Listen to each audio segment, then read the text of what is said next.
There's so many options, so many things you can pursue here, and a very good support system that encourages you to try, and even if you fail, you can try again.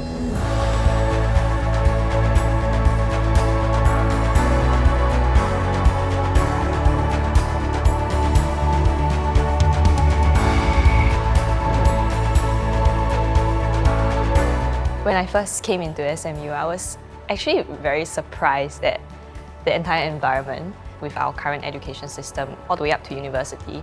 It's actually quite structured, right? But when I came into SMU, even if you choose your degree, you can choose modules from anywhere, right?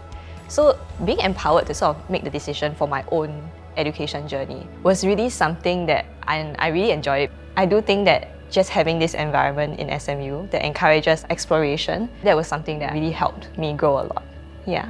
For me in SMU, I think being part of the pioneer cohort was very meaningful. Our campus was tiny, we knew everyone, and because it was a brand new establishment, the leadership team was very, very forthcoming and very creative. I learned a lot. We were trained to speak up, how to engage with people, and these are skill sets that I find it still very relevant for me in my current role. For SMU, the most meaningful part was really being able to participate in the business study mission trip to the Pearl River Delta. So that really helped me grow professionally and also emotionally. We went to visit Foxconn at that time, and just opportunities like that we can learn, gather data. We came back with a study, and then we presented this to industry experts. And I think that whole process taught me to be quick thinking. That's really nice to hear. Actually, I went on a business study mission as well. So I went on 2 study missions when I was at SMU. Tech one was in San Fran, and the business one was in Japan. And I think especially going on these study missions, getting this global exposure, it's not something that you can easily have. My first business was actually a cake shop. Oh, that's so cool! So I think for me, what I learned at SMU is really to be adaptable. Because when I first started my business, I was a single lady. I was full of energy and young. Yeah, and then when children came along, I decided that priorities have changed. And when I had to close my business at a peak, it was actually really, really sad. But I think that time out gave me time to really figure out what's important to me, and also to pivot to something that's sustainable.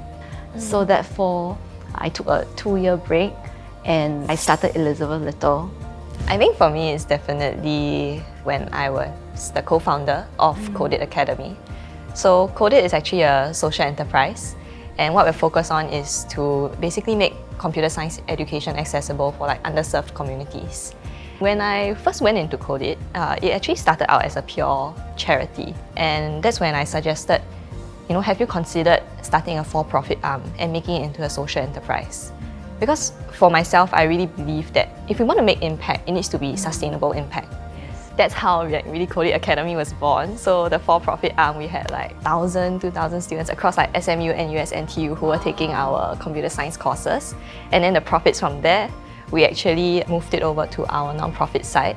I collaborated with organizations like Singapore Association for the Deaf to really provide the kids there with really good computer science education. Yeah.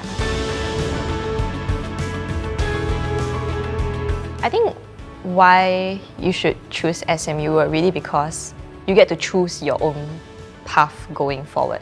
I think that is something that scares a lot of people, but coming to SMU will really allow you to expand your horizons. There's so many options, so many things you can pursue here, and a very good support system that encourages you to try, and even if you fail, you can try again. Yeah, I really, really agree that if you are looking for a place where you can learn to adapt very, very quickly, be innovative, I think SMU is a wonderful and great place.